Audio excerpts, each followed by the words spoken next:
that you have been following. Yes or yes? Yes. In other words, whatever results you have created in your life up to this time are all directly attributed to your patterns. Right? So for example, if your pattern of eating and exercising is like mine, you will end up looking like this. Right? But if you exercise and eat like my wife, you will end up looking like her.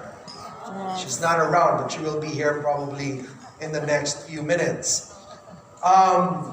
If you follow the pattern of Mentor Anel Blanco, you will end up with a check of Mentor Anel Blanco. Who wants that? Yes. You want that for sure, right? Walay swertes kalibutan. So kung mayroon ka nga, kaswerte ra kayo, kay mo may apply. Actually, dili. Pwede po nimo makopya ang iyang income, pero trabahoon po nimo ang pattern sa iyang trabaho. Hello? Yes or yes? Yes. Success is very predictable. If you change your patterns, you change your outcomes. Right? And the reason why you're not getting the results that you want is because you desire the results so much, but you don't want to change the patterns. That is where you really need to pay the price. And to be able to change the patterns of your thoughts as well as your emotions, you know, it's very difficult to do that. Yes or yes? Yes. And the only way to actually change the patterns of your thoughts and emotions very quickly is through the use of your body. Do you know that? Yes. Do you know that? Yes. All right. Now, let us begin by changing the patterns inside of us. The outcomes you produce are products of patterns. The patterns of what you focus on. If you're feeling depressed right now, it is simply because you are focused on something that makes you feel depressed. Yes or yes? Yes. If you're not creating results in your business right now, it is simply because you are focused on actually doing things that are not creating business results. Maybe it's creating a different result for you, right? But not exactly the results that you want because you are more focused. In other words, if you want to be successful in life, it's just a matter of managing your focus. By the way, it's not true that we are only using 10% of our brains because we are actually using 100% of our brains all the time. Wow.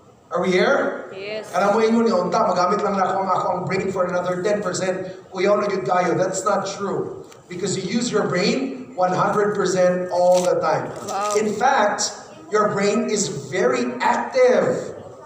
So if that's the case, that we basically use the same brains and the same level of activity of our brains, why is it that some people are successful while others are not? Simply because other people are using the resources of the brain towards something that creates results, while others are using the same patterns and resources of their brain for something that doesn't create results.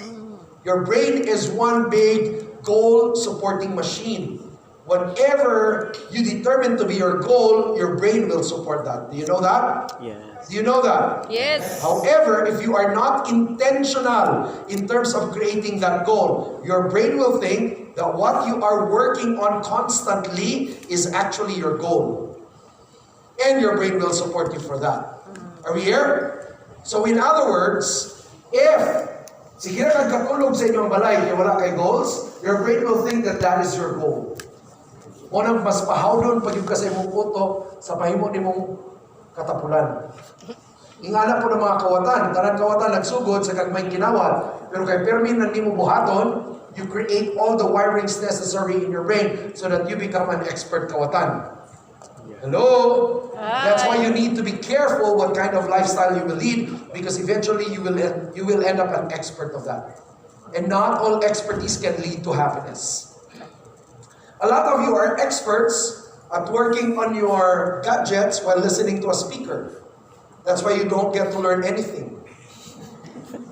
And you're very good at it because it is as if you're not doing it, but you're doing it as if nobody would notice, right? And you're expert at it. Listening, at the same time, doing something about yourself. And come on, be present 100%.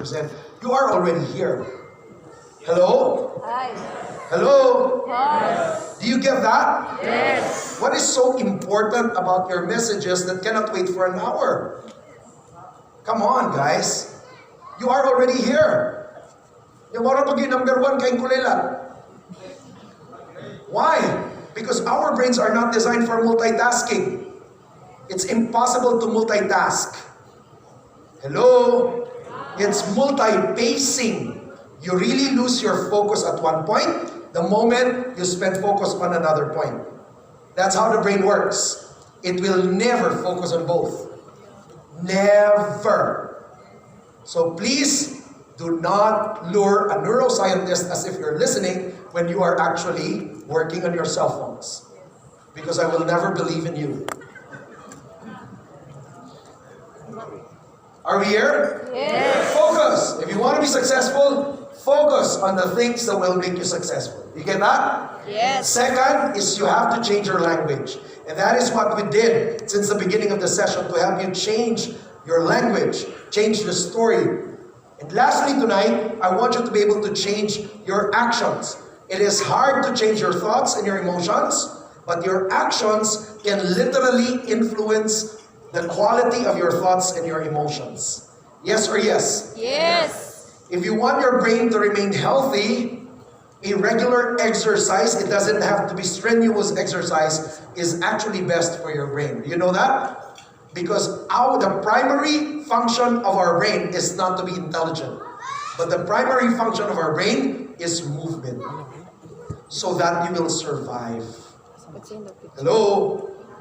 That is why if you stop moving, this one stops moving as well. Are we here? It stops growing. Do you get that? Yes. Do you get that? Yes. All right. In fact, there's a study between exercise and antidepressants. And they found out that patients who just had exercise against patients who took antidepressants without exercise, at the end of the study, both improved. So even without your exercise is equivalent to an antidepressant. Do you get that? Yes. Nakuha po ba natin? And that's how important it is. Okay, so walking, take time to walk, and whatever. You know, it doesn't have to be grabe yung marble or whatever. That's still good if you can do it. But you know, if instead of riding, choose to walk. Alright? You get that? Okay, so kani gibuhat ninyo diri sa power punch kasi gimog sayaw-sayaw ay mong kabalaka. Okay, also your brain is being polished by doing that. Wow. Hello? Hi. Are we here? Yes. Bitaw lang, if you're not feeling good, the best thing to do is actually to move. Right? Yes or yes? Yes. So let's exercise that right now. Everybody stand up. I want you to get your partner. Get a partner right now, everybody. And I want you to face your partner.